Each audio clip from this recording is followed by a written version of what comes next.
in terms of investment in our community.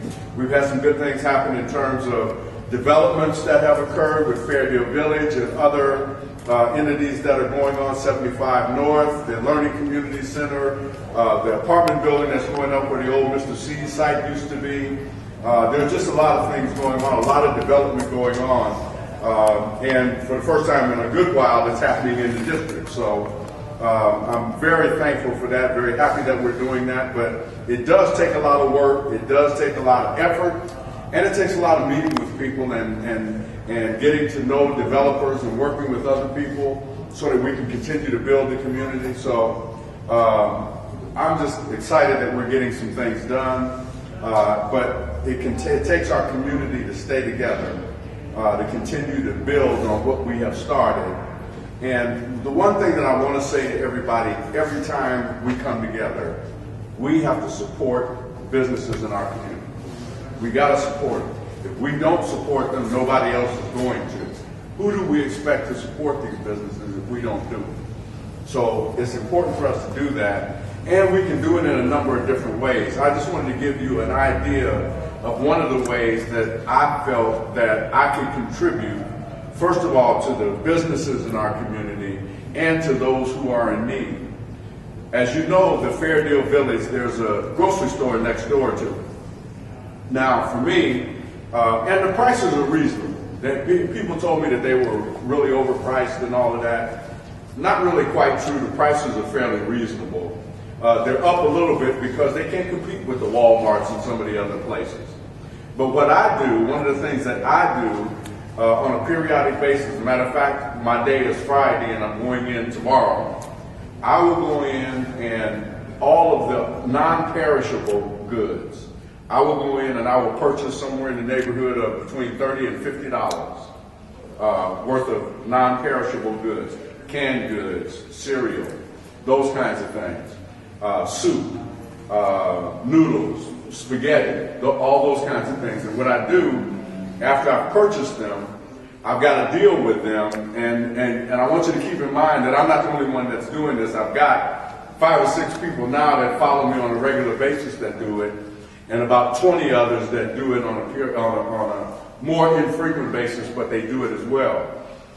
Once I purchase the goods that I want to purchase, I give it back to the store.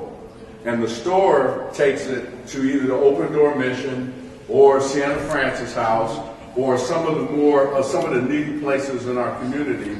So by doing that, one of the things that I do by doing that is to not only support the business in our community, but to add to that by helping others in the community who are less fortunate. So that's just the method that I use. But I would encourage all of you, one way or another, however you can do it, please support the businesses here. Please support the efforts in this community. I decided to have a town hall here at the Union because I want people to know about this space and what goes on here. All of the artwork that goes on. Look, for a minute, let me do something real quick. Brigitte, can I have you make just a really short presentation about this? Come on, you can peek in.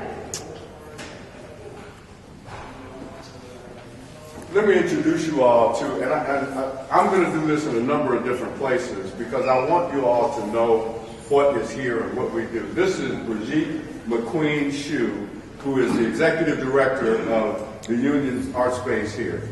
And I wanted to give her an opportunity just for a few minutes to talk about some of the things that go on here, because I don't know all the things that go on here. Because there are a lot of things that go on. But it's all for us. It's all for the community. And we need to be taking advantage of it. So I wanted her to give you a little bit about what she does here, what is available to the community here, and hopefully you will go home and share it with others. And I know a couple of people are recording, and I hope that those recordings make their way to Facebook or wherever they can, because we need to broadcast and let people know that this gem of a facility is here and it's ours for our use. Ms. Brigitte Queen, let me have you Let me have you take a few minutes to talk about it. But first, I'd just like to say thank you so much for everyone to come out. It is lovely having you in this space, and I hope this won't be the last time that you visit, if it is the first time that you're visiting us. I started the Union for Contemporary Art 6 years ago. We originally founded just over on 24th and Burdett in the old St. Martin Decor Food Bank. We were over there for about 4 years, and we started working to revitalize and renovate this building about 2.5 years ago. So we opened our doors in this space in the middle of January. So we've been here about 9 months now, which just seems a little bit crazy. Our mission is to support local artists in the greater Omaha area and sort of expand people's access to contemporary art forms, whether that's visual arts, performing arts, dance, or music. But our mission is twofold. That's one part of our mission. The other is to work for social justice in North Omaha. Omaha is my adopted home, and when I moved here, I was overwhelmed, I would say, by what I felt was the segregation that still existed in our city and some of the disparities that were happening in the North Omaha community. And I felt that if I was going to live here, my life's work needed to be working to undo or try to make change where I could make change. So I'm just going to broadly talk about some of the programs that we do here. The space that we're meeting in today is our gallery. It's the Wanda D. Ewing Gallery. As you can see, it is dedicated to the memory of Wanda Ewing, who was a North Omaha native artist, professor at UNO, internationally known printmaker. We do 5 to 6 exhibitions a year. Of the 4 exhibitions that we've done this year, 3 of them have featured either works of people of color or women. We have a theater program. We have a performance space just on the other side of the building that is committed to highlighting the works of African American playwrights. So we currently have a production running right now called Bourbon at the Border. It runs through October 8th, I want to say 16th, through October 8th. It's a sliding fee to come. If you can afford a ticket, the tickets are $20. If you can't afford a ticket, you can just come. And there's seating for about 40 in this production, and it's running Thursday, Friday, Saturday evenings at 7, and a Sunday matinee at 2 or 4. I didn't right there with the times and dates for this one at 4. Another program that we have, which you may have noticed when you were coming in, is our co-op studios. So a lot of artists in our community don't have access to equipment that they need to make their work, so we have a public darkroom that is black and white in color. We have a fiber art studio with sewing machines and looms and a serger. We have a print studio, we have a graphic design studio, we have a ceramic studio, and we have a wood shop. And that program is basically a membership program. You get a membership, you have access to all of that equipment. If you can't afford a membership, you can pay it off through volunteer service. We also have a tool library in our building, which a lot of people don't know about. So if you need a tool for home improvement, art making, canning food, we probably have it in stock. It works just like a book library. You can come take it out for a week and bring it back when you're done with it. We have a residency program. Miss Celeste Butler in the back is one of our current fellows. We take 5 artists a year from the greater Omaha area. We give them a studio space for 11 months. We give them money to help them offset the cost of supplies while they're working here. We do a ton of professional development with them, help them get exhibitions. If they want to go to grad school, we try to help them with that. They have an exhibition here, but in exchange for all of that service, they commit to doing a community service project that benefits the North Omaha community in some way. We also have a youth program every day after school and on Saturdays that is free for children who live within the boundaries of North Omaha. We do theater art, performing art with them, and visual art every afternoon from about 3 until 5:30, and then on Saturdays from about 10:30 until 12:30. What am I forgetting? And then the one thing that we are still working to get up and running in our old facility, in terms of our social justice work, we did a lot of food security sort of projects, and so we were growing food for our community at our old building. That food was free to anybody who needed it. We also were doing a free CSA program with the senior housing on 25th Street, and then whatever we weren't using for our kids or in that program was going to Salem Baptist and Heart Ministry Center's food banks. We're currently in the process of raising money to start our new garden, which will be on a vacant lot that's just around the corner here on Willis. And so next spring we hope to have that garden back up and running. So everything that we do really is, and it's focused on celebrating the arts, but also working for greater civic engagement in this community and shining a light on the great things that happen in North Omaha. So, and there's room for everyone here. So even if you are not particularly into the arts, there's a million things that happen in this building every month that would probably be of interest to you. So there's a mailing list out front, and you are welcome here anytime, even if it's just to come and take a walk through this space with us, just anytime. But thank you for being here. Thank you, Brittany.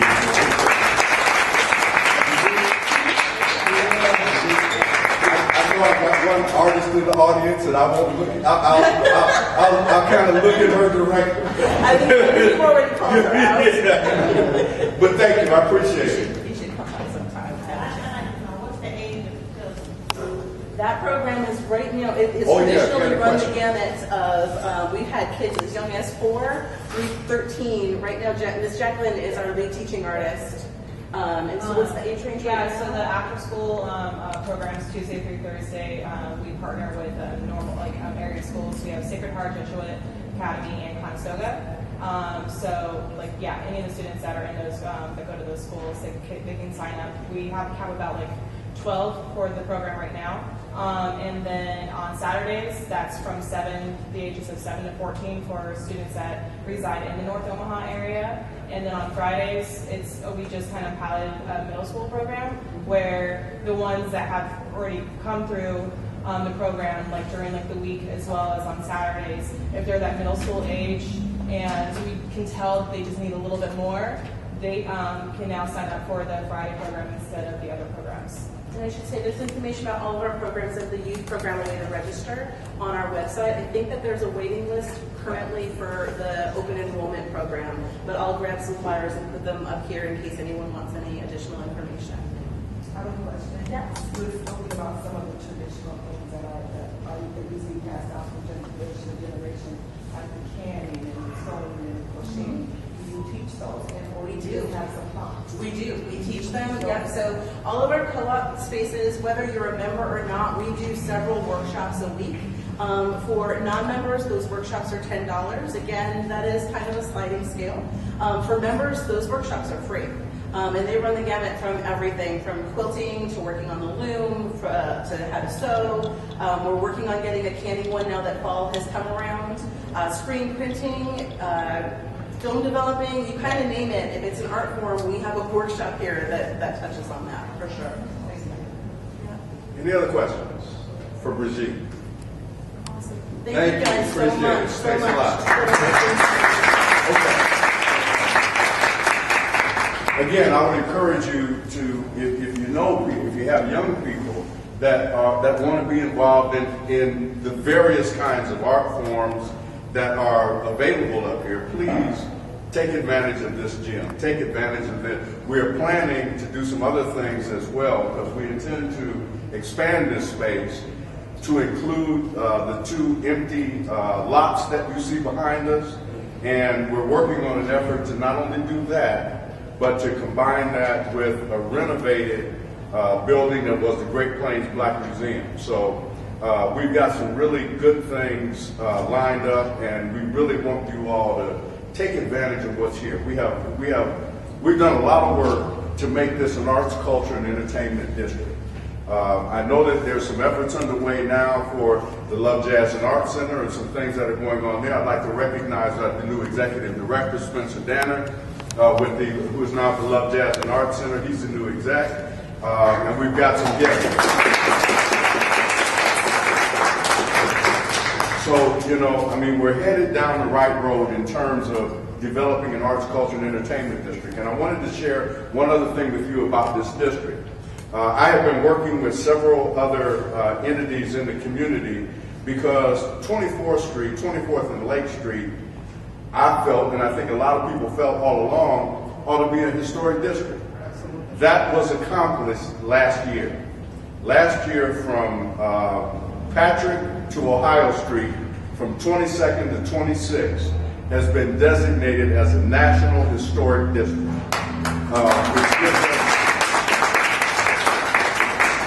which gives us opportunities for funding that we would not have had we not had it.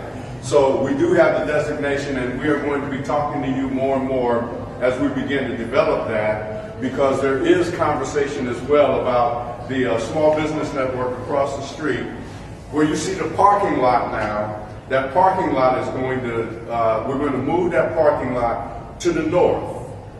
And that's going to become what we call a festival square and green space for artists, for dance, for Tai Chi if you want, for a number of other artworks that will be going on that festival square. So we're looking to do that in the next year and a half to 2 years to make that move. So some exciting things going on. Wanted to update you on a couple of things. One is I had a meeting last night with a group of individuals from the Miller Park Mendocino Neighborhood Association. And I was there along with one of our police officers and Precious, who is the executive director of the North Omaha Neighborhood Alliance. Y'all recognize Precious? And I recognize. And the thing about Precious is I'm starting to see Precious every place I am, so I'm getting a little concerned about what her activity level is, and if I can keep up, quite frankly. But we had a meeting last night, and the reason why I'm sharing this is because I want you all to, as citizens, you know, I have a responsibility as an elected official, but you all have responsibility as citizens as well.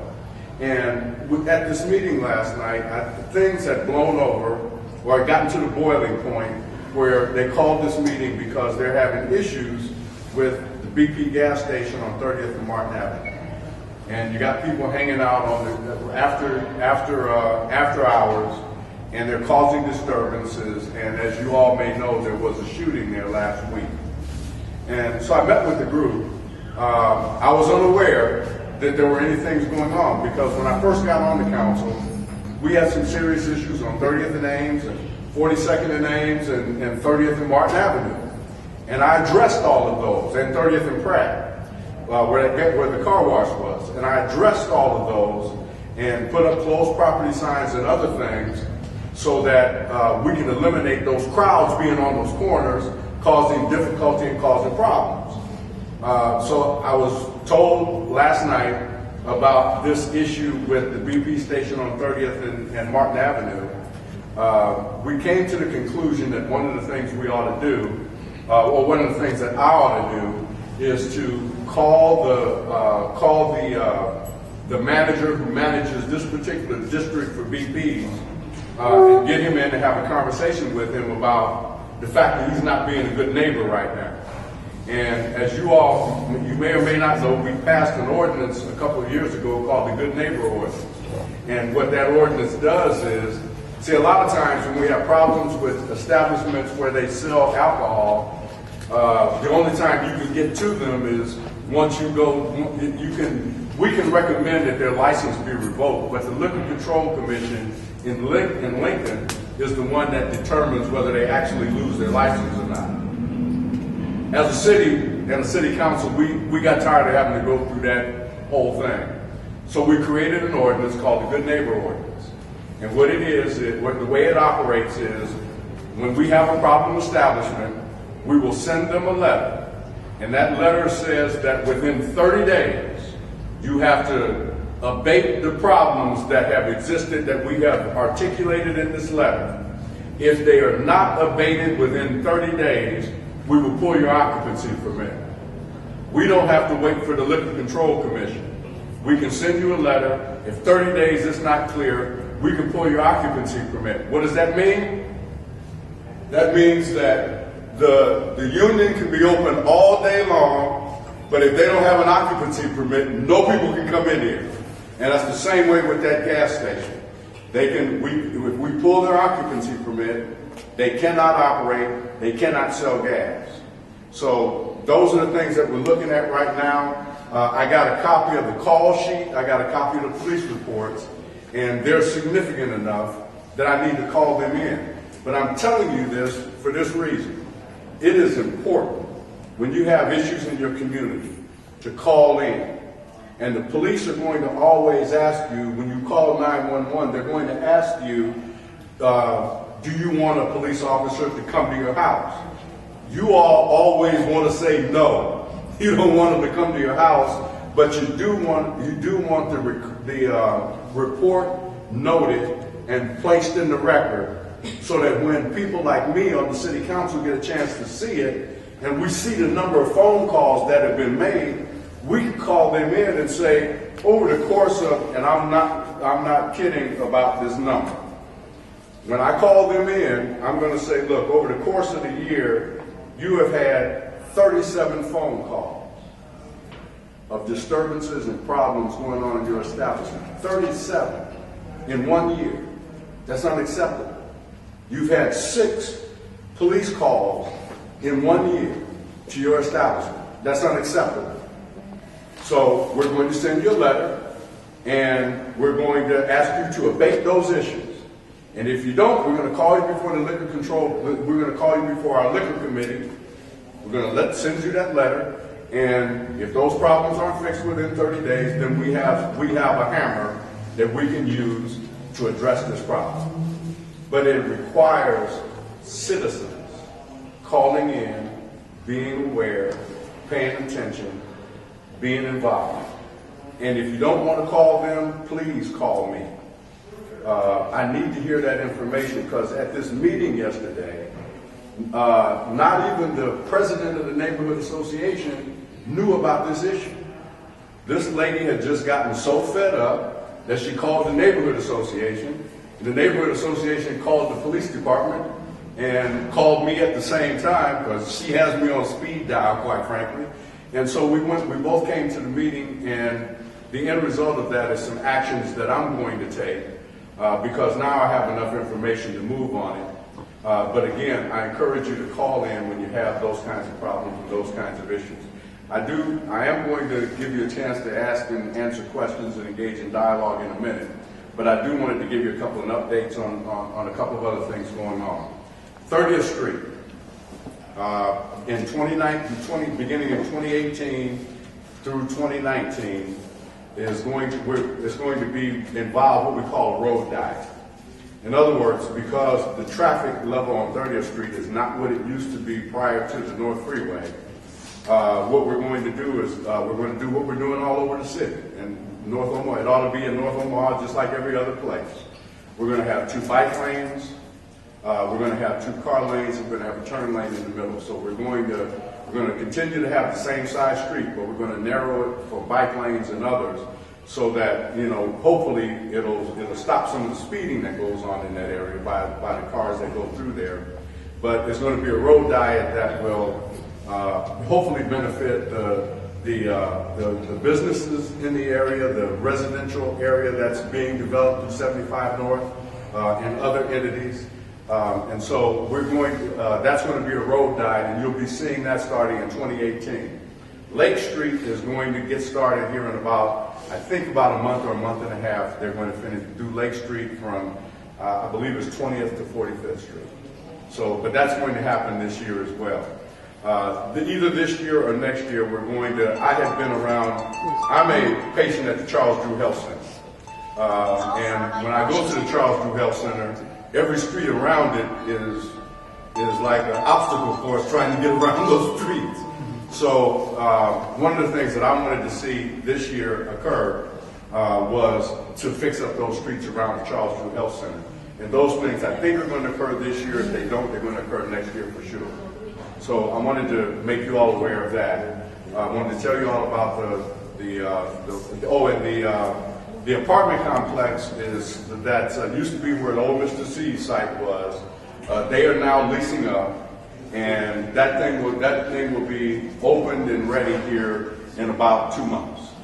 So that's going to be available as well, and that's kind of a companion piece to the $90 million investment that Metro Community College did with their 3 new buildings that they built, state-of-the-art facilities. We just cut the ribbon on them last week.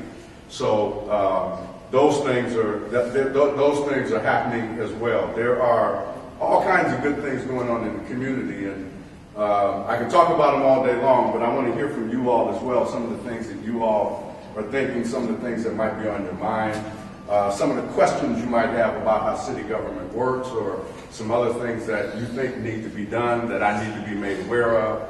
So I'm going to take this opportunity to ask if you all have any questions or anything you want to add to this conversation, because this has to be a dialogue back and forth between you all and me so that we can make a better community. Precious? Quick question. I know on 30th and Ames, I noticed that the old Commercial Federal Bank is now being turned into a Scooters. That's a sign on the door. It's a sign up there, so it says it now. It says it now. It says Scooters Okay. coming soon. It's on there. Okay. What else is going to be in there since they just announced? I mean, it's on the side of the building. So what else is going in there? Yeah. There's going to be a Scooters coffee shop on the corner where the old Bank of the West building was on 30th and Ames. That's going to be a Scooters. But it's going to be, I don't know if you've seen the one, Precious. There's one, and I'm trying to think of where it is. I want to say it's off 90th Street. But it's not one of those drive-through. I mean, it does have a drive-through, but it's a bigger building because what they've done is Scooters has recognized their necessity to be in the community as well.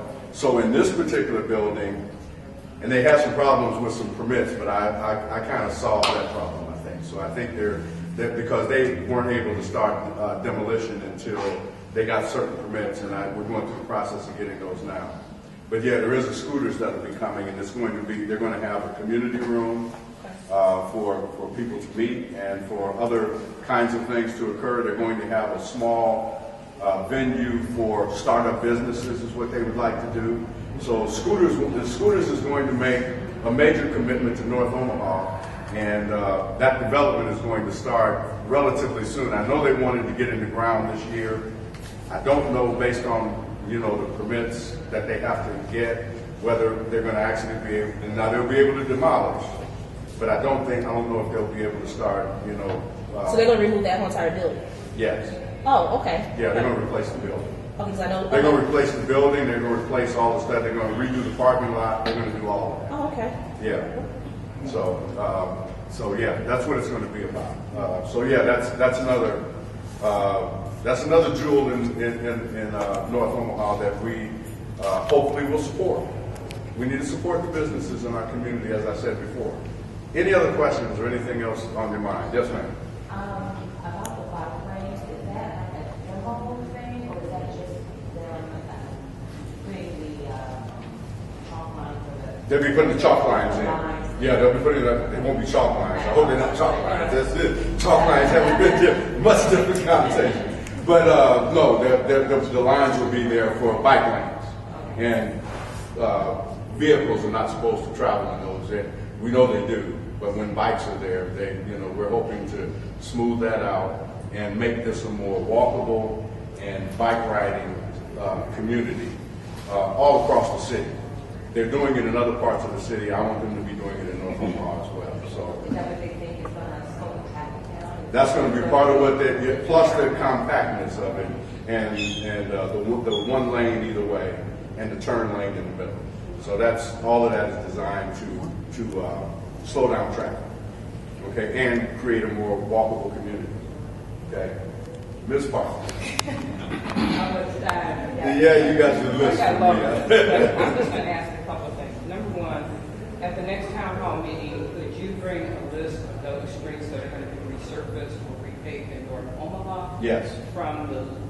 Since the mayor found all that money during campaign season? Yes. I want to see what streets we're going to have paved in Yes. this area. Yes. And if we could have a list of those, because I've got a couple of streets that people have told me that they haven't been paid and that they would have to pay for it. And I'm feeling like if we taxpayers that live in North Omaha all our lives pay for all the streets being paved in West Omaha and all that expansion, I'd like to see what's going to be spent in this part of the community.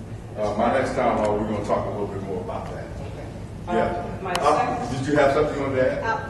On the ones where they're asking, I sit on the mayor's advisory board for the unpaved, unsurfaced roads. They are working on that. We did present it, and they were like, the city council, no, y'all got to go back, and we are in the process of reworking that to find out how much the citizens would be responsible for and how much the city would basically cover, because if they're unsurfaced They have two options of either getting it re-gravelled, well, cut up and then repaved, or they can go to cement. So we're trying to work with, if they go to cement, then the cement roads would then, that road would then be maintained by the city. But at this time, if it's not, then they do have to continue to pay for it. So we are working on that, and we'll have something soon. So I was going to tell you that part is being worked on. Why should people who are part of the city and been part of the city for years and their streets didn't get paved, why wouldn't the city grandfather in those streets that they should have paved in the first place? I don't know. Primarily because we don't have the money. Which is a big reason. But I mean, that's not the only But if reason. we got money to pave streets in West Omaha, in these new developments, we should have money to pave these streets that should have been paved. These houses were built years ago. I'm not talking about houses that were built in the last 5 years. I'm talking about houses that have been standing in North Omaha for 40 years, and the streets were never paved. So we need to maybe, have a little mobilization about the fact that because of their benign neglect for decades and decades in this part of the community, they need to come up with a solution like they had to for the sewer project that they neglected for years and years. Not Yeah, but you have to remember now, they didn't come up with that solution. The federal government came up with that solution for us. But we are all paying for their neglect. Yeah. Yeah. And so my point is, I would like to see something addressed about streets that should have been paved in the first place, that were part of the city, that I know I still pay my taxes. Yeah. At the next at my next town hall meeting, and like I said before, for those of you who may not have been here earlier, my intent is to have at least 7 town halls a year. And I want to do them in different places because I want to expose the community to places like the Union Arts Space, the Learning Community Center building, and several other facilities that we have going in North Omaha. So I want to do at least 7 a year if I can. I would like to do more, and we'll see how it goes. But in October, I'm planning on having one down at the Learning Community Center.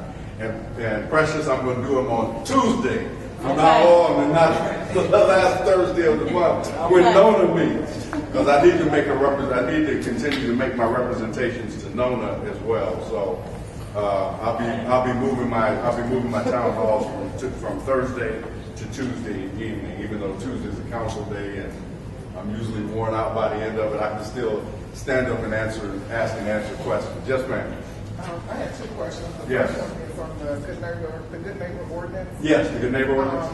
On that one, does it cover residents that have turned their basements into bars, and now your residential streets are crowded with extra company, that type of thing? No, and the reason why it is not is because those are private property issues, and if they're operating a club, if they're operating as a club, as long as if they're selling alcohol, then I need to know about it. If they're selling it. If they're giving it away or having a party or whatever the case may be, then we have no authority over that. But even in the instance where it's we don't have any authority using our Good Neighbor ordinance to ask people, because in essence what you would be doing is asking people to leave, that they can't stay in their homes. So I don't know if you're listening. Okay, say it again for me. Maybe I hear what you're saying, but when a neighbor has that much company every night, that is no longer residential property. You're doing business in that house, Yes. doing something. So it's not zoned for that, it's zoned for residential. Yes. But you have so much company that the regular neighbors can't even park at their houses because of the business that they're doing, whatever that business is. Okay. Okay? That needs to be turned over. That needs to be, first of all, I need to know about it, but it needs to go, but the police need to know about it as well. Okay. Because there are probably some activities going on there that we need to address. Okay. Okay? And then So I would think the police department, you would want to call the police department first. But always, if you think of it, call me as well. Okay. Okay? So my second one is with the bike lanes going in. Yes.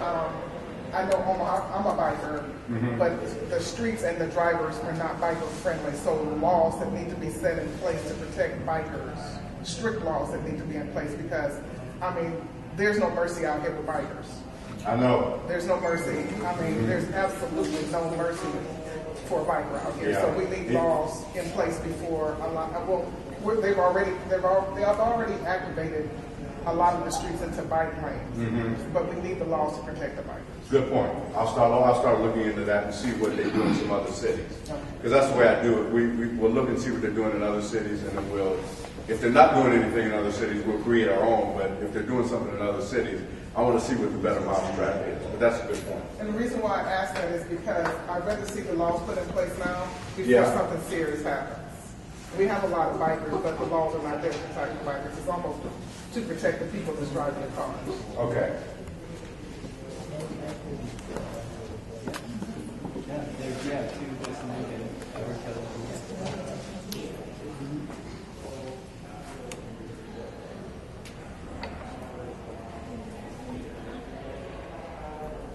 I don't want to forget that. That's what I'm.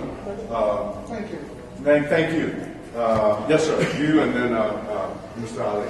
Yes, I have a question regarding glass. So Glass? Glass. Okay. Yes. So since the city no longer does commingling of glass within our recycling, and since North Omaha has a high concentration of liquor stores and convenience stores with lots of glass, it ends up on the ground, often in the streets. I'm a cyclist as well, so sometimes on the tires. And when we walk kids to and from Sacred Heart, Jesuit Academy, and Conestoga, and there's often glass all over the ground. So there's no incentive to properly recycle your glass or disposing of it. So people often just throw it and leave it, or we'll find them in our lots back here. Some methods I've thought about are like, some cities have ordinances where there is an exchange program for glass, and you receive like a few cents for every you pay a deposit on the glass bottle, and you receive that back. But I would love some type of way to really help mitigate that, because it's really dangerous. Okay. And when you say some of the cities do, it's a deposit. It's a glass deposit. Oh, glass. Okay. Yeah, so they do it in Iowa, where like there's a sticker on the bottle, and if you turn it, you get 10 cents for the bottle. Okay. That prevents people. I mean, if people don't throw them away on the ground, so I'll give you 10 cents. Okay. But Okay. something that addresses, because it's a huge hazard and it ends up in a lot of our public parks as well. Yeah. Let me give you some background on why the city stopped, because it wasn't really the city that stopped. The First Star Fiber. Yeah, it was First Star Fiber. They stopped accepting glass. Because I used to throw away whole bunch of glass. Yeah. All the time. But First Star stopped taking glass. And then they stopped kind of taking a lot of things because we weren't making a lot of money. But the glass that's a good ad. Let me check into that as well. And let me see what a couple other cities do and see if we can set up something like that. It could be an alternative form of revenue in some way to like really get the community directly engaged in recycling and just properly disposing of it. Good idea. Good idea. Thank you. I appreciate that. I wrote it down. I'm going to check on that starting tomorrow. Mr. Ali. Yeah. You spent a lot of time putting that emerging piece together as it applies to business development in the community. Small emerging business. Well, yeah. Where do you see the program at this time as it applies to the development of the people in your district with the mayor's rejection of the plan from the Human Relations Department? Let me say two things about that. One is what I wanted to see being done is being done. That's number one. Number two is not in code. That's the issue, Mr. It's not in code. So someone else, another mayor can come along, or this mayor can change her mind, or whatever the case may be, and what is an executive order at this point can always be rescinded. My issue has always been that some of the changes that are required and some of the changes that are necessary ought to be codified. They ought to be in code. That's where the disagreement is. We were able to get some things in the code that we thought ought to be there, but that's a constant relooking at the issue. And so, but your deeper question, and the one I think you really want me to answer is, are we as a city doing all that we can do to address small emerging business? Okay. No. My answer would be no. We are not doing that. If you break down the numbers the way they currently exist, you will see that there's a good percentage of us, around 14–15%, I think, of companies that receive contracts. But if you break down those numbers, the vast majority of those contracts went to one vendor. And the rest were disseminated amongst maybe 10 or 12 other vendors. So is it working the way I want to see it work? Absolutely not. Are we doing things to correct it? I think so. But we're not in a position yet where I want to see us, and I would like to see some of what I have recommended in the past and would like to see in the future. I would want to see it codified. May I follow up on that? Yes, sir. I don't want you to anticipate, but can you give us an idea of what kind of impact that will have on potential and our younger population in residing here with the types of political strategies that have been put in place over the last years, which would, to me, has been a deterrent? Well, I think, I don't even need to answer that, using, just my intuition or my thoughts. There's been a study done that showed that clearly reflects, especially as it relates to African Americans, they don't see Omaha as a place for them to live. Okay, so that's your answer. I mean, the answer has been statistically borne out. So it's not even what I think or how I feel. The information has been statistically borne out that young African Americans specifically and millennials specifically don't see Omaha as a welcoming place for them. And we still got to address that. And I'm doing my part to try to keep them here. But the political climate is, I think the political climate is somewhat better. But I think it's better for a number of different reasons. People coming together, understanding things better, especially people on the city council. Yes, sir. It's my thought that a community is much like a forest. And a community is much like a forest. In that in a forest with trees, it roots the community so that rain doesn't wash it away. From that perspective, in North Omaha, we have a treasure chest of history here.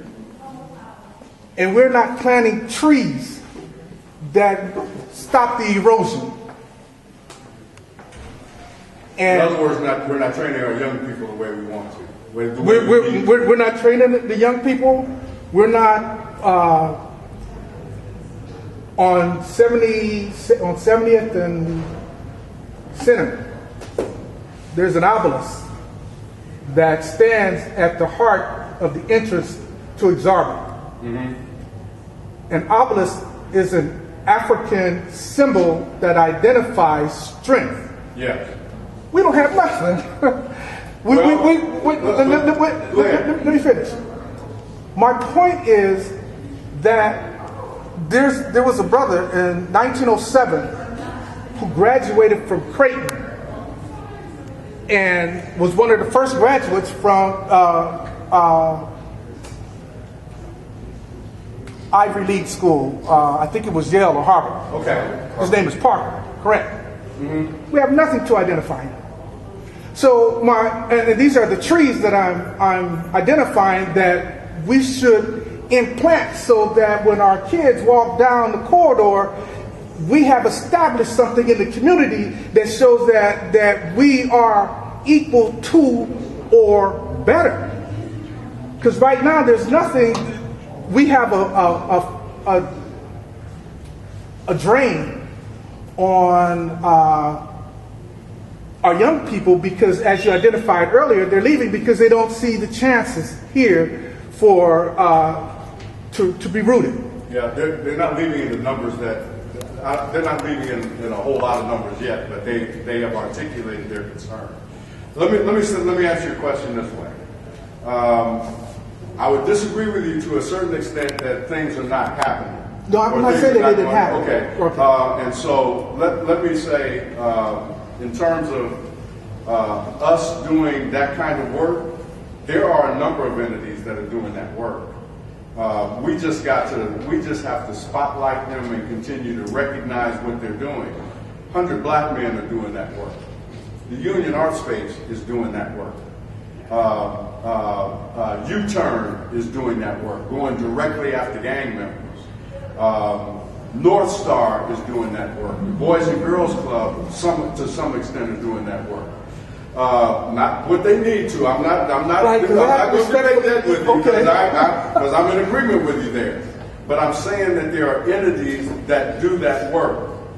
And the other thing that you should know is that we're working on, and I might take the opportunity here to embarrass my former opponent for city council, because he's on the cover of something that we plan to do next year through Black Votes Matters and others, and that's to design a tour to go through the South, several areas of the South. And Maurice, did you bring any flyers? I did not. Okay. Okay. But we're planning that tour, and then we're also planning on running tours of North Omaha starting next summer. So those things are starting to happen.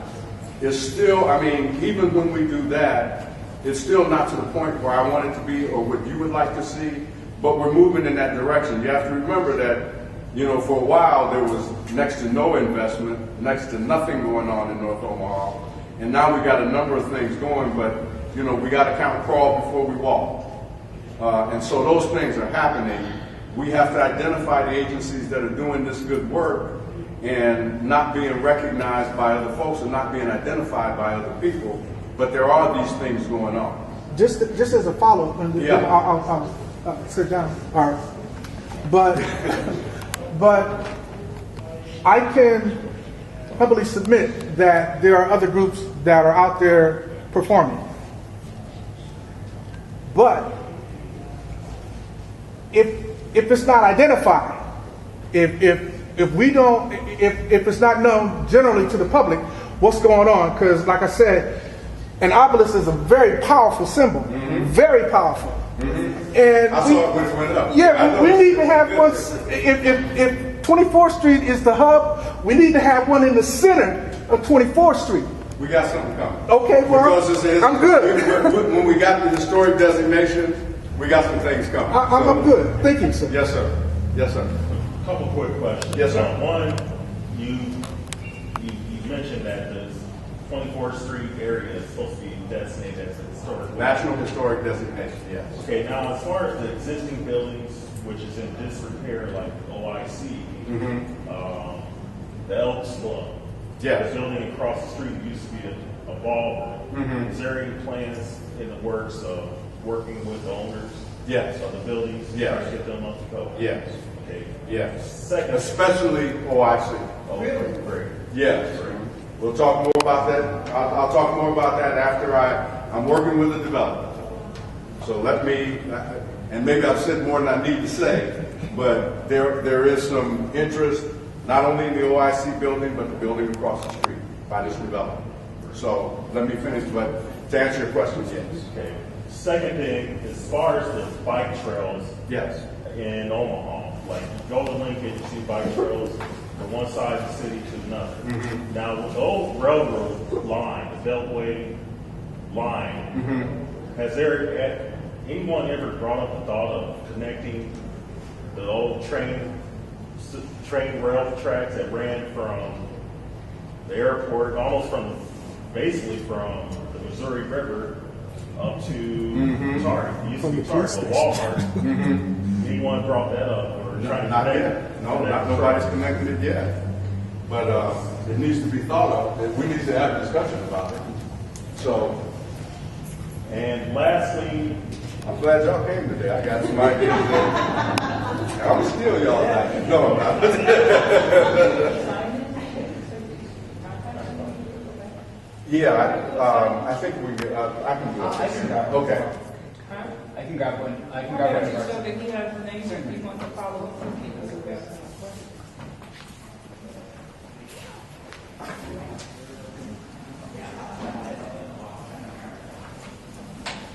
And what are you suggesting for a bike trail. bike trails, walking trails? That's what. Any type of trail. Okay. It should be similar to the pavilion, patio trail. Yeah. It all should be connected throughout the city, even through Bellevue. You Yeah.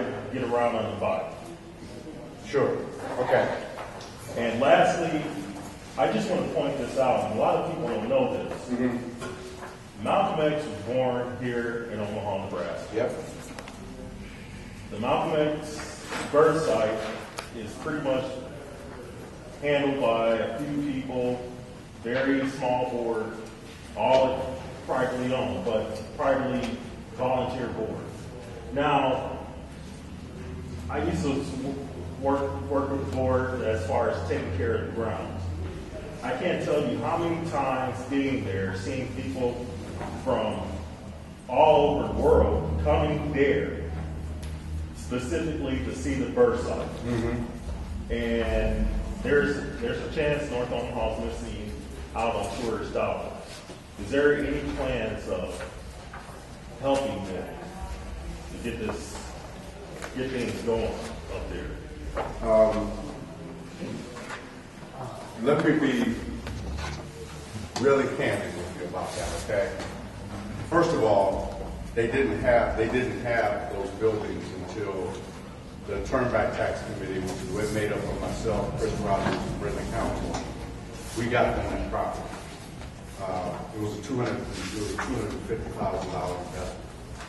One of the things that I suggested to them at the time, because part of what makes a organization work is having an effective board.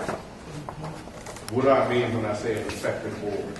A board that has at least one legal person or attorney, one that has someone that's a fundraiser or knows how to raise, or has a connection with the philanthropic and business community to help bring in dollars. Another person that is an accountant that can act as your treasurer to help you keep the books and those sorts of things. And then you need community people that have connections in the rest of the community to get the community involved in your effort. Okay? Those things have not occurred so far. Okay? And I'm just being honest with you. The board needs to add to what they currently have. They need to add at least those pieces. Because right now, if you are a nonprofit and you don't have anybody on your board with a connection to the philanthropic community in some fashion, or the business community in some fashion, or some entity that has resources, financial resources to help you exist. If you don't have that on your board, if you don't have an attorney on the board to help you get through some of the legal things that you have to get through, if you don't have those things, then you're not going to be effective. And those things are not occurring right now, at least as I can see. Just to add to that, when I came last year to the city of Omaha, I'm new to the city of Omaha, but when I came, the best place that I went to see was Malcolm X.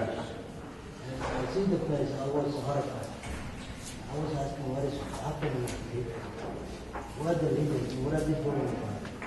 And the reason why I asked is because Malcolm X is a well-known icon. And International. He was born here. And we have giants like you and many more who have done well and have made this community so much and love this community. There is no reason why Malcolm X Foundation should be where it is. We need to do more.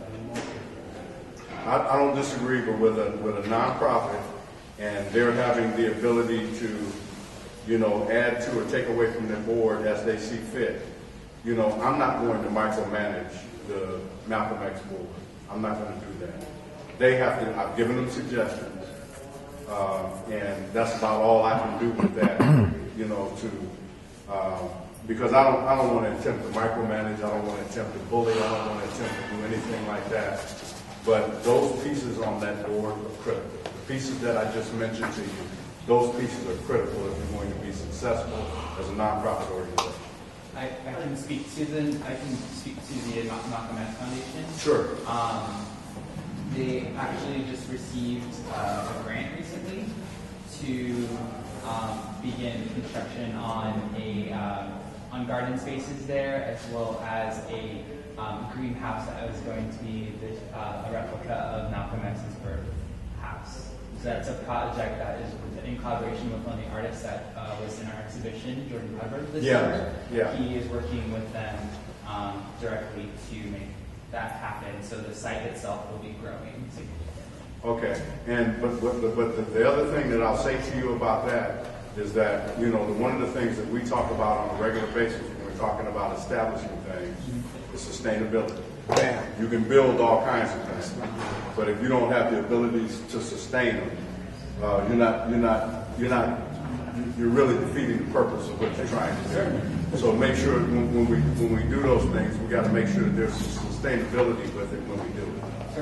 Okay. Quick point. Yes, sir. And then, not only just this reflects that on the board of Malcolm X, a nonprofit, which is volunteer, but it reflects that on North Omaha. Yes. It reflects that on the city.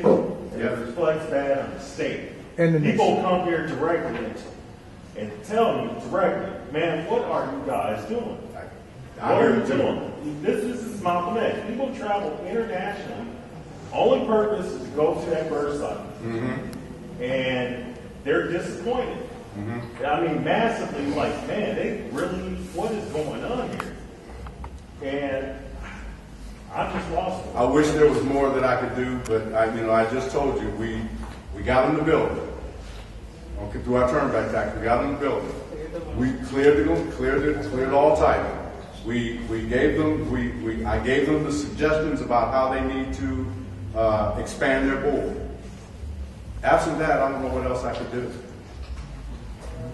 If I could say something, in my opinion, this is just my opinion because I've been around, I'm probably one of the youngest people here, but in my opinion, we as a people don't come together at all in Omaha as a community. When something happens, oh, that's none of my business, and you shun away from it. Why is I that? see it. Why is that?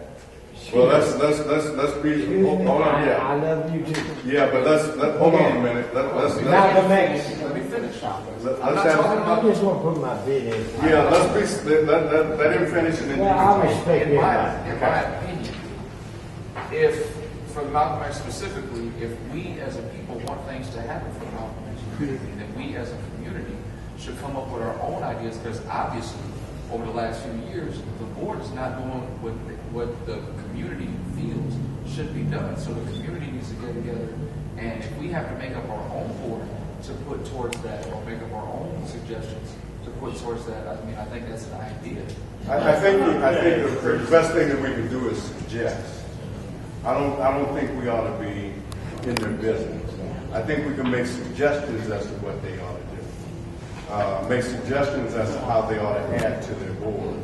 But us actually trying to engage in some sort of back and forth with the Malcolm X board, I don't think it's constructive. I think the better way to do it is try to, when you leave here, if you all have connections, some of them I have, some of them you all have, suggest to them that they expand their board to at least include those three entities. An attorney, a fundraiser, a CPA.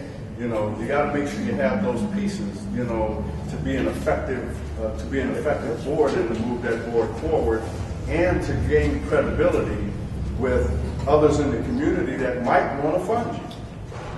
Because a lot of this has to do with credibility issues, and we got to get past that as well, or figure out how we do our own thing. One or the other. Yes, sir. I would like to say. I'm sorry, he was first. Go ahead. Okay, I would like to piggyback on what you said, and that the key word to anything in any situation is sustainability. Mm-hmm. That's the key to everything. If there's no sustainability, then it's really a waste of time. So we have to look at things as linear. And if we look at it as linear, if there's something wrong at the bottom, it's wrong at the top. And if there's something wrong at the top, it's wrong at the bottom. So in saying that, identifying that there's issues at the top, then for sustainability, they need to be identified and corrected. And that what pulls from the bottom. So as you clearly identify sustainability, then we who know, because we are from Omaha, and we know the situation. It's not like it's a mystery to us. You know, we have to put weight on that board so that they know that they are reflecting us, because leaders reflect followers and followers reflect leaders. That's why I say it's linear. Okay. Yes, sir. I'm sorry. Brother Muhammad. I want to move to the southeast corner of 30th. It's supposed BP. Southeast corner of 30th, yeah. BP, where are we as a community with that development? I'm currently trying to figure where we are with that, Mr. Muhammad, because I was originally told, and I'm just going to be, I'm honest with people anyway. I was originally told that they were going to break ground this year.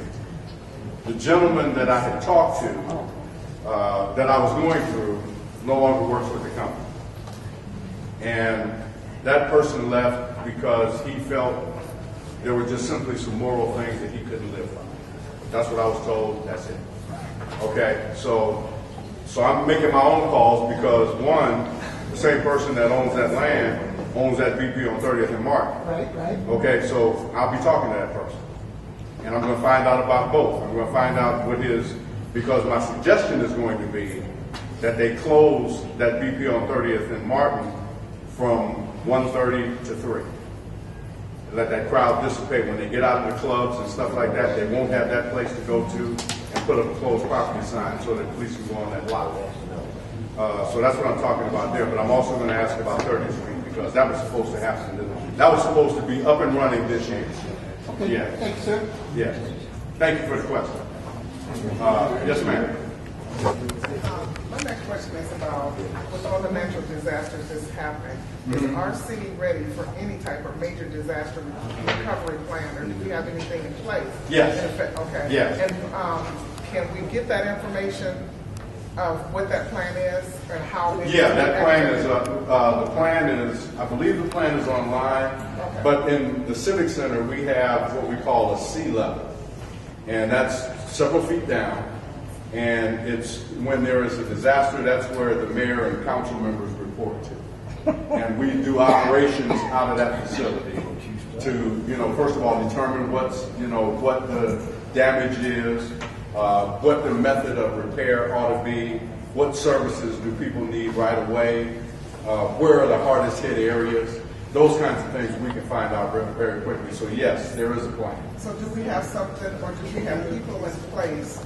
If there was a tornado that hit this city, since we're in that zone for tornadoes, do we have people already in place to be able to go activate, get water, get whatever we need for our communities or whichever community throughout the city to keep us, to sustain us? We've got provision. I don't know if we've gone that far.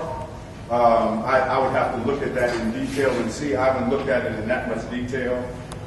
What we know is where the areas are that are most hardest hit, and those kinds of things. And keep in mind that, I covered a what do they call it, level 5 tornado here in Omaha in 1975. That's right. And it tore down 72nd Street. Right. Okay. Yeah. So, and we've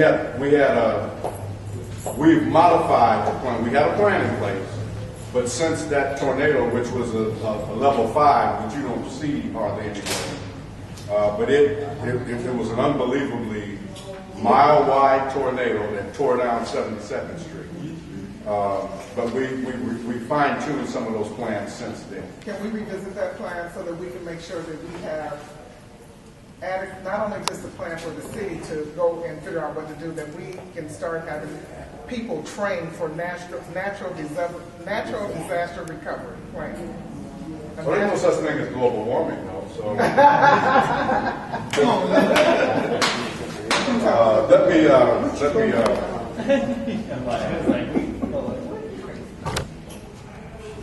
me ask about a plan for natural disasters, okay?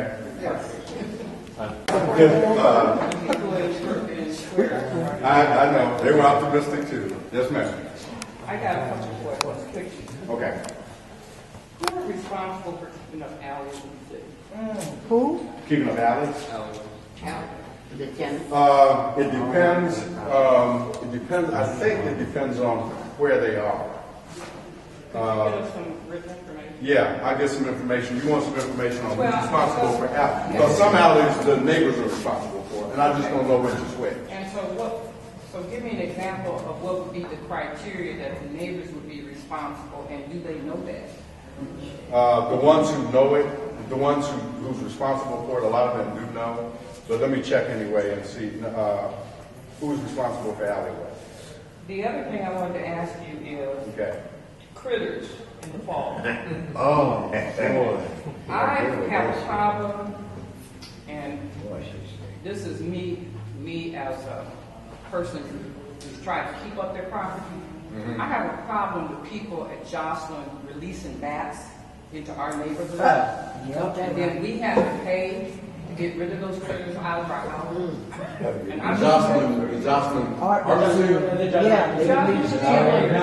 bats. They release every fall. And where do they migrate to? trees. And people's addresses. And then who has to pay to get rid of those little critters when they decide to take up residency? I think Jocelyn should have to pay to have my house so the critters can't mess in my house, or release the bats in their neighborhood. So I'd like to know if there is something that says we can stop them from releasing bats in our community. Let them take them out to their community and release them to the wild. Every year they do it in the fall. No, I didn't know it either. And my note here reflects that. It says bats, not baseball, Jocelyn. So I got it covered. I'm saying we gotta have fun. Well, I don't come for fun because your time is limited and so is ours. But when people abandon property and residents like raccoons take up residency, isn't I got a look about these things. That's my point. Who was responsible? Because I called the people that are always begging money for animals, the Humane Society. And they said that they cannot remove raccoons. Now, those raccoons carry disease and destroy property. So who is liable for the removal of raccoons in urban areas? Because they say that you can't kill them. Nope. So if you can't kill them, are we going to set up condos for them to go? What is the solution for getting rid of raccoons in your neighborhood by law? Let me make sure that I have it at our next town hall. Okay, I'll have it at our next town hall. Yes, ma'am. What they say is Okay, what they say is that you have to get traps and trap them, and they will come. Come get the trap. And That's what they get say. the traps. Who is Not- that? The Humane Society. You gotta go buy a trap. You. And then you trap the critter. They'll make come it and get it. The And they'll Humane come get it. Society will come and get it and take it away. And then release it out. And then release it. They said 5 miles, but it's probably just down the street. Okay, 400 feet away. They release it 400 feet away where it's captured. So if it's 100 feet away from my house and it's coming to yours, is what you're saying? Or back to yours. You know,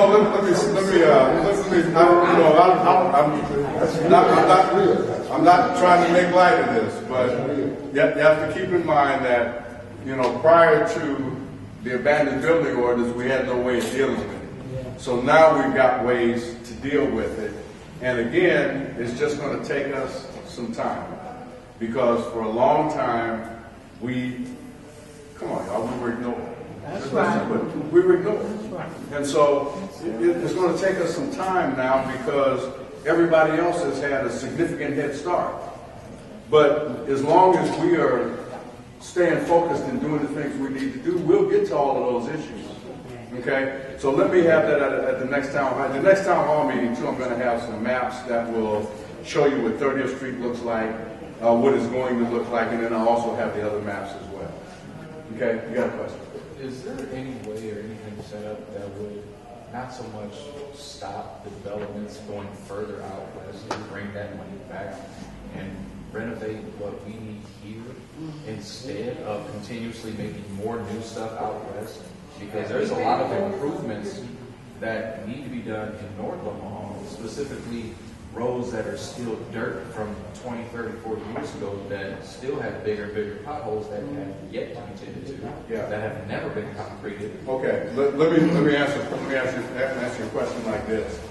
When those developments occur in the outer areas that you're talking about, most of those are done by developers, and developers pay the cost for it. So they pay the cost for the development, and they pay the cost. They pay the attorney fees. They pay all of that, so they pay the cost for it. So it's not like we're putting out money to that. We are, and I'm going to show you how in a minute. But in terms of the development itself, that is paid for by the developer. Because they're going to make Grand Theft money, they know it. And so most of the West Omaha is privately funded. It's privately funded. But here's how we pay for it, which makes it an issue. I agree with you that it's an issue. But it's not an issue because developers decide that that's where they want to buy land and build. What makes it an issue for us as a council that we are going to have to address is running sewer that far. Running sewer lines that far, running electricity that far, running, well, a lot of times they pay for the streets too, so it's not even about the street, it's about running those sewers, because those sewer lines are expensive to run. Those electrical, getting the electricity out there is expensive to do. So we're going to get to the point at some point in time here very soon, I think, where we're going to have discussions about how far we're going to extend our sewers and where we're going to put pumps and all of those sorts of things and who's going to pay for it. Okay, so I agree with you. Well, you know, that's another subject. That's another subject. But we don't necessarily pay for the development itself. But we pay when we run our sewers out there, when we run our electricity out there, when we run our septic tanks or whatever it is. When we run those out there, that's when we pay. So in other words, the developers is forcing us to spend money to accommodate their development for sewers and electrical and all that. In the end result, that's the way to put it. And the end result, our tax money is paying for their traffic costs. That's the way to put it. That's the way to put it. And then Maurice. If I'm not mistaken, the mayor had talked about using maybe, well, for instance, I live on 56th Street. You know, 56th Street, as you go north toward Hartman, there's some streets that are not paved. Yes. Going down that. Yes. What we were told was that when that was developed, the developer did not have the obligation to put in the street. Yes. Now they do. Yes. That's what I'm hearing. Yes. But the mayor was going to maybe try to split the cost of that. Do you have any idea of where that is? Yeah, pretty much the council rejected it. I supported it. And the only reason I supported it was because it may be beneficial to some other districts. For me, I didn't see the benefit in it, quite frankly, because even if you do it in half, I have places in the district where there's only like 4 houses. Those 4 people, even if you split it in half, couldn't do their half. Okay, and there's a lot of areas like that. The residents would have to do the other half. Now I'm working on something where that may not be the case in all areas, but I still have to work on that. But right now, yeah, that's the case. Yeah, Maurice? Yeah, I just had a question regarding more recent event from Mayor Dean Soccer. I'm sorry. More recent events. Okay. Stopped her. Mhm. It seems to me that her administration has made considerable efforts to annex smaller towns, such as more recently Waterloo, I believe.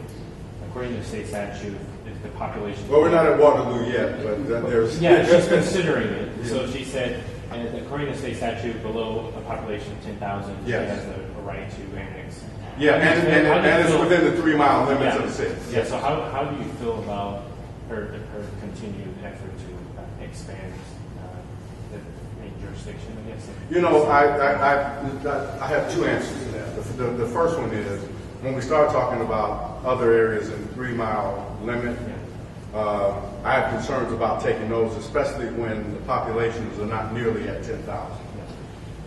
But in the areas where the city already surrounds that particular area, I think it's appropriate to do that if the, and I don't want to get real technical with it, but there has to be a certain debt limit for us to even consider taking it as a property so that it doesn't cost us more money. So within the city limits where pockets are already surrounded by the city, I'm okay with those. The other ones, Waterloo and the other places that you're talking about, I think they ought to be constantly looked at because we don't want to get landlocked as a city either. So they ought to be constantly looked at. But I don't know that we need to pull the trigger as fast as some people think we need to. There's obviously a lot of opposition. Exactly. I know. And I know I'm going to hear about it too. Yes, sir.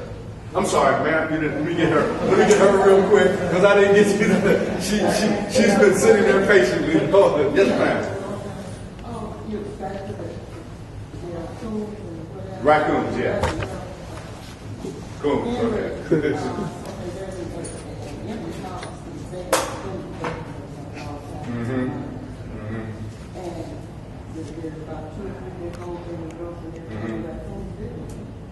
You know,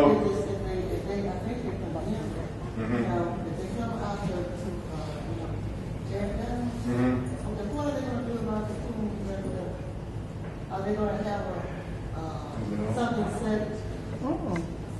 Something, set so that they can go in and take them out there before they tear the house down? So what are they going to do? Just they're supposed to let everybody. They're supposed to let everybody around that house know that they're coming when they're coming. Well, I don't have an answer for you for that because what they do is we pay a demolition expert to come in and demolish the property. They're not the Humane Society. So what I think what you're asking and what I can check on is maybe when we do the demolition of houses, that we have a Humane Society. That's not a bad idea. Go in first. Yeah. Well, I don't know if they need to go in first, but when they're tearing it down, they can easily trap them. So I think that's a good idea. To be minding neighbors, okay? So we need to figure something out. Yeah, it seems like there needs to be not just a traffic, but there needs to be taking them back to the river or taking them somewhere else. Because raccoons have a 5 mile radius in their lifespan, and they go in that 5 miles. This is something on CNN. And so if you take them 400 feet or 5, they're just going to come on back to the next. All right. I think that's a good idea about when they start tearing down the house, let's see if we can have a Humane Society truck there as well. You know, when they start the demolition, I think that's a reasonable idea for us to look at. Thank you for that. Can they take them out of the city instead of the Let me get the truck to the house first. Then let's worry about what we do. Yeah. Let's get them to the house. We ain't got them at the house yet. Let's get them to the house. And then we'll go. Yes, sir. Mr. Gray, I got a question about the property taxes. Yes. That's been going on. Yes. I mean, it done went anywhere from $200 to $1,600 on property. And when I talked to them about it, they told me that someone that came to that area evaluated and based upon sales. I said, you know where you could have been down here because all these houses boarded up. They're abandoned. On about 2 or 3 houses someone live in, and then even that, you know, it's about maybe 35,000. they have as much as $87,000. And the taxes is $1,600. You know I'm a contractor. I build houses, commercial building. I built a house in Cherry Hills, which was my own, 4,800 square feet. I only had to pay $1,200 a year. This house on 24th Street is $1,600.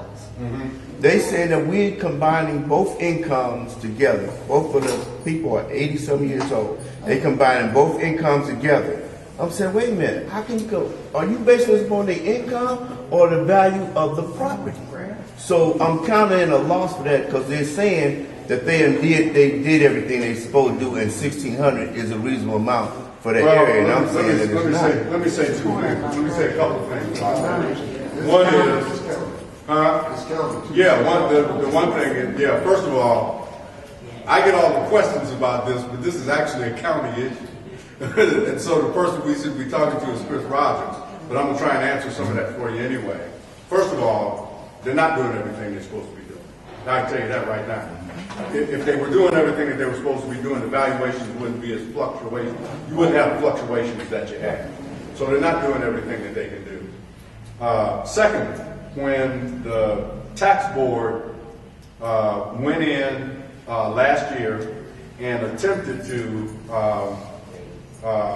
increase the valuations in most of the rest of the city by 7%, but decrease ours by 8%, I have to be honest with y'all, I hit the ceiling.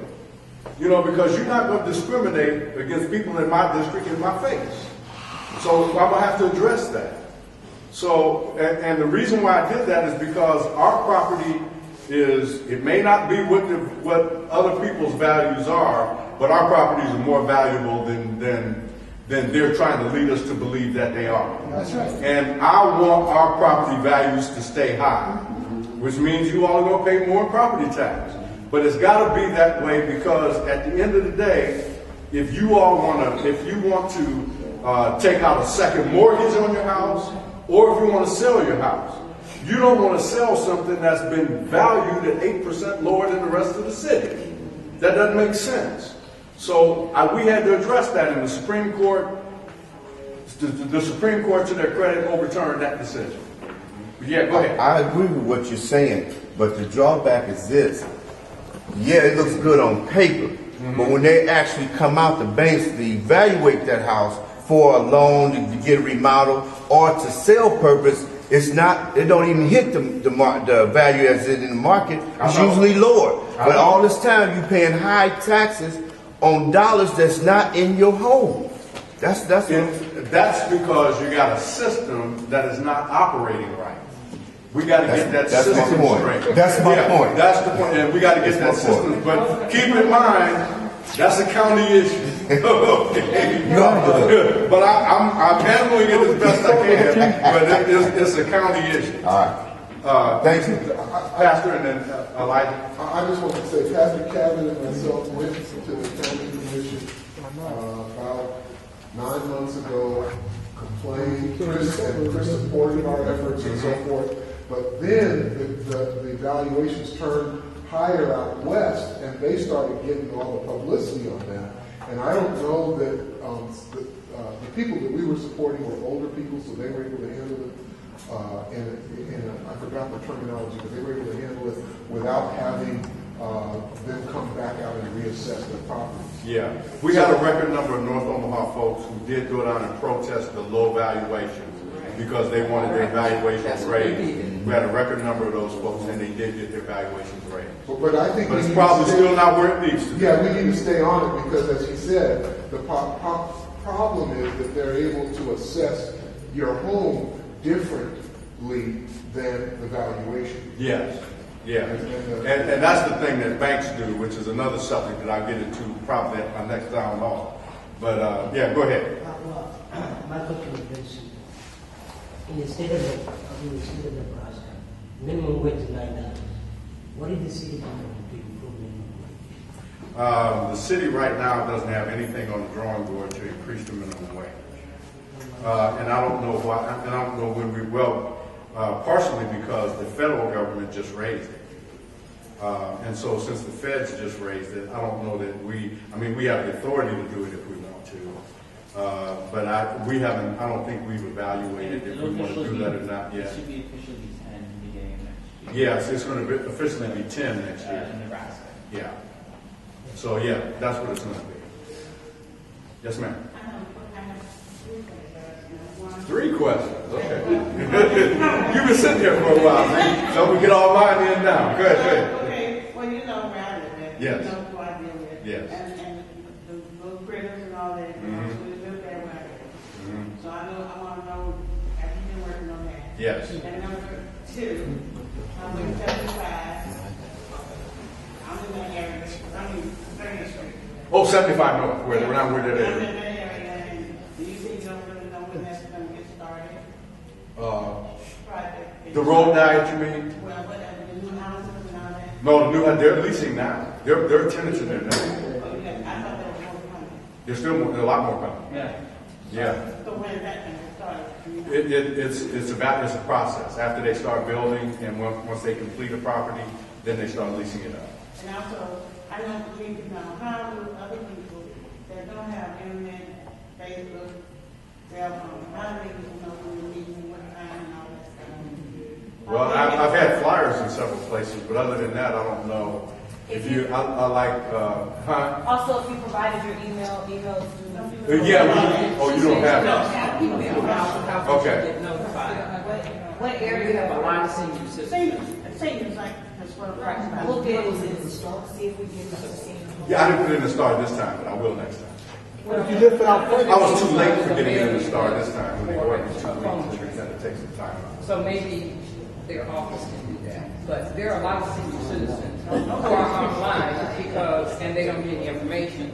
So what she's saying is maybe we can have like those matter office do either a phone tree or a mailing so that people have the information in there. Next time what I'll do when we have our next town hall is I'll make sure I get, for people who want to, give me their phone number, if that's the way they, and what I'll do is we'll do a sheet that says, how would you like to be contacted? By email, by phone, by whatever. So that way we have it covered. I'll read it.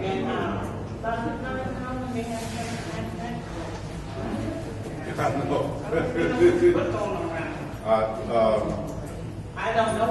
Like I said, they have issues other than letting people know what's going on. They got some other issues. Ms. Ellen. Yes, I am concerned with the redevelopment on the west side.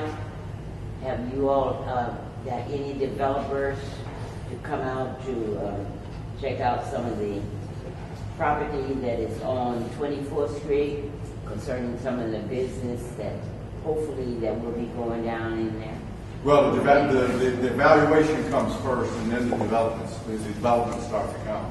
So I think they're in the, if I'm right, and I don't know for sure, Ms. Ella, I have to check, but I think they're still in the evaluation phase of it now, where they're evaluating properties, evaluating lots, evaluating the area. Yeah, they are. So once they're done doing that, then the other portion of that begins. Okay, and I know that the city is debating on the property of the Native Omaha Club, turning that over to North Omaha Neighborhood Alliance. And I want to know what do you think about that for the office of the North Omaha Neighborhood Alliance with business office space upstairs and a meeting place for the neighborhood association? I don't know how I'm going to maintain it. Again, we're talking about sustainability, number one, but number two, I guess we need to answer the question when we're dealing with a constituency as large as this one. Do we want to meet in a place where downstairs is a bar? Okay, so I think we got to, unless we're going to eliminate the bar. Yeah, we're not going to have a bar at the Native Omaha Club? Yeah. Yeah, we have to eliminate the bar. We got enough of them down the street. with that one at the corner. You need something. You know? If we're going, then that makes my answer a little bit easier then I'm a little bit more for it. Okay? I'm not 100% there yet, Ms. L. I got to tell you that. But I'm a little bit more for it than I was. If you're talking about elimination of the bar, I'm good with that. The bar that walk up and down 24th Street. Where let's assume this is where I would be if I agree with Nona going in there. This is where I was before you told me that you wanted to eliminate the bar. This is where I am now. Okay, well, we could have like a little coffee shop in there. People could come in If there. you do that, then I'm here. Okay? But it all of that depends, because I don't need any more liquor styles. No, we don't. We don't. Yes, sir. Just real quick, as far as North Omaha has a lot of historical property, Yes. buildings, and so on. Yes. One area of concern I have is on between 16th and Denny to 16th and Court. Underutilized, vacant, ran down in 16th Street area. Is there any plans of working with like the historic, restore Omaha, maybe? Well, you know, the first thing I have to do on 16th Street is I got to get rid of the nitwit that thinks he can put junk any place he wants to put it on 16th Street. Oh. So I got to get rid of him first. Okay, after I do that, then we got one house that's being torn down, another one that's being renovated. The problem that I had initially that we have to work out, and it's going to take some time to work it out, and part of it has to do with the sewer separation project.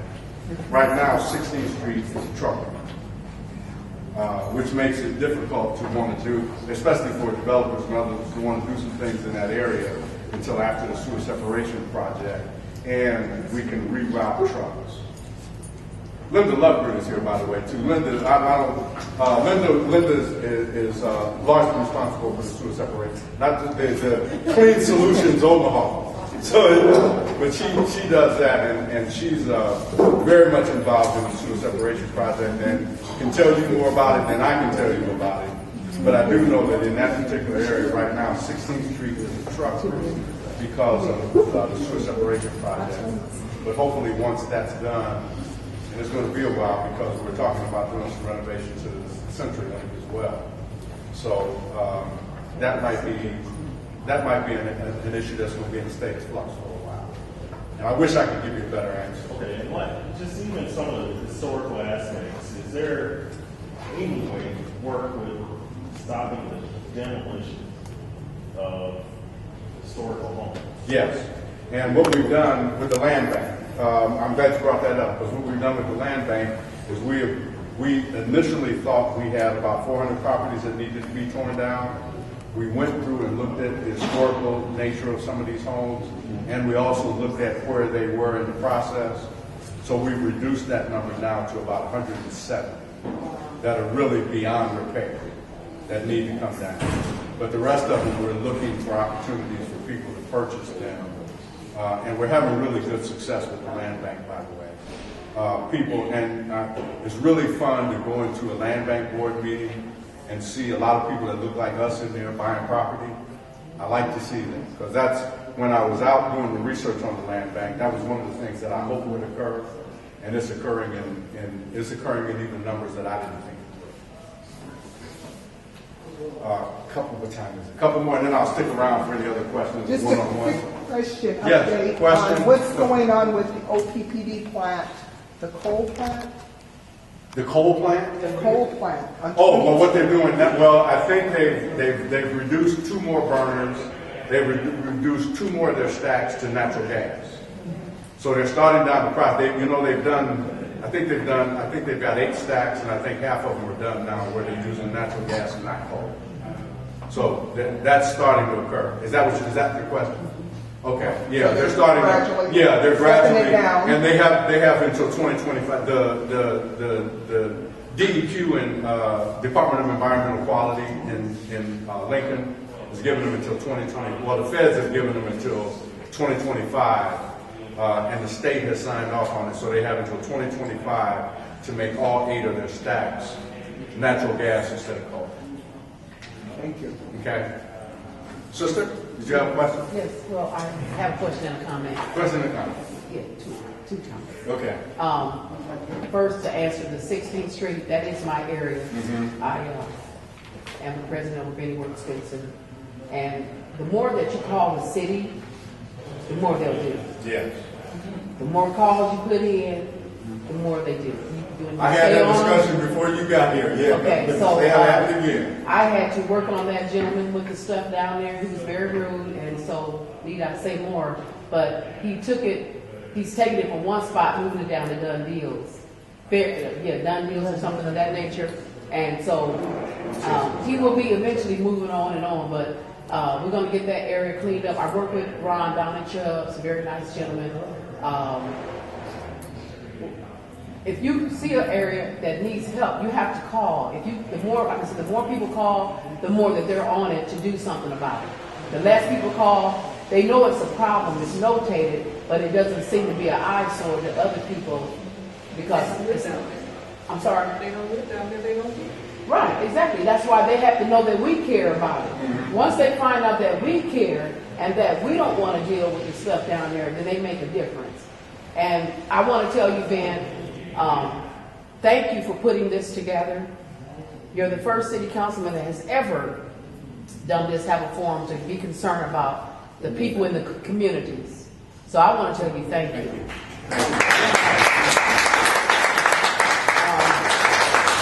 Time to time, we have people that say, vote for me, but Nebraska has always been late even getting music. Y'all know that.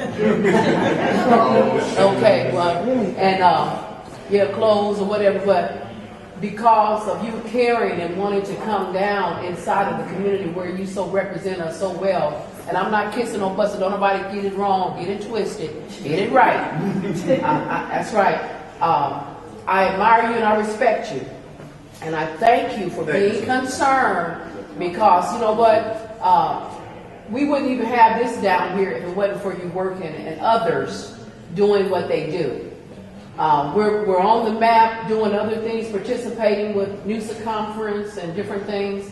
I represent NONA, I'm also on the NONA board, but the main thing is what I want to say is that if we work together, we all work together, it can become better. We don't just want to come to these forums and just talk and throw out questions. He needs us to back him up too as well. So when we have an issue, the more the city see that it's a problem, they're doing surveys. The survey shows, if you take the survey, they're very important. I hear people say, I don't want to take it, but it shows them where the problems are, where the people are concerned, and then they do things about it.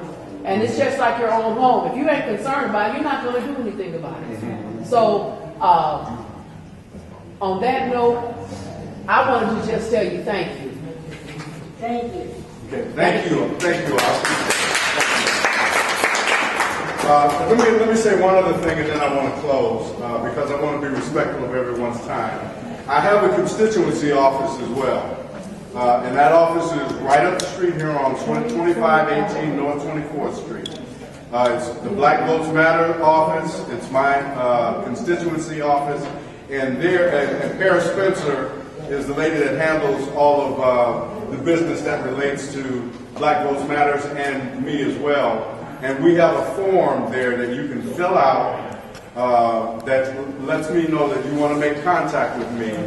We'll use that form to make contact and then we'll follow up so that we've got, because a lot of times people call and things get lost in the mix.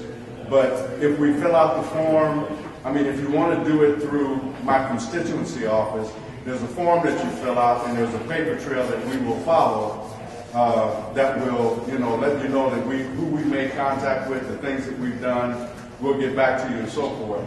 But that constituency office is there for you to ask any questions or make appointments and do whatever there as well.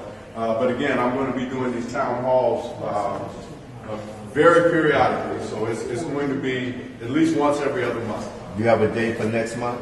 October is, I can tell you one thing, is going to be on a Tuesday, and it's probably going to be the last Tuesday of the month. Because I'm going to stay away from the NONA meeting so that I can go there and report later.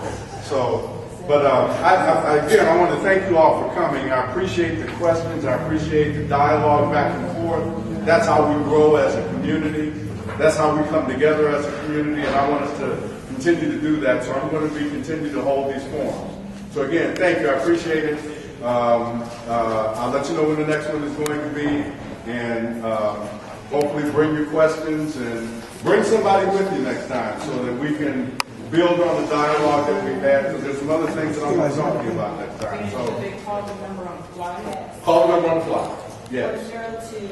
402-905-2982. And attend your neighborhood meetings. Yes. The NONA meetings.